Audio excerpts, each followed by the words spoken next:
À l'époque de la dynastie des Carolingiens, vivait un roi du nom de Carolo Magnus. Vous entendez bien, Carolo, alias le grand Charlemagne, roi des Francs. Du haut de ses 1,90 m, il était considéré comme un géant pour cette époque. Mais sa taille physique n'a d'égal que son ambition.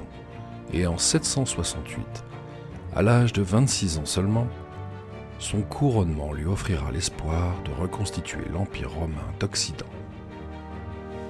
Charles le Grand était un admirateur de cette civilisation antique dont il reprendra les codes religieux en la foi chrétienne. Il se proclamera en grand défenseur de la chrétienté et cette noble cause lui octroiera le don de bâtir un puissant royaume. S'ensuivra une longue succession de réformes, notamment via l'éducation de son peuple. Il lancera une politique de grands travaux en érigeant la construction d'églises, d'abbayes, de forteresses et d'immenses palais. Il mènera une politique expansionniste et belliqueuse pour propager la vraie foi, pratiquant une christianisation à marche forcée par la violence.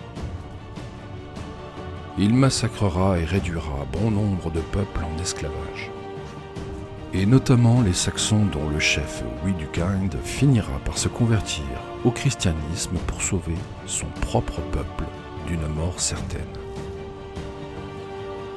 Charlemagne devint empereur d'Occident à la Noël de l'an 800 et régnera sur une bonne partie de l'Europe de l'Ouest. Il meurt en 814 à l'âge canonique de 72 ans. Son empire sera divisé en l'an 850 par le traité de Verdun qui donnera naissance aux nations françaises, allemandes et italiennes. On parle de renaissance carolingienne concernant le règne de Charlemagne. On estime que son règne enfantera le système de la féodalité qui perdurera durant des siècles à venir.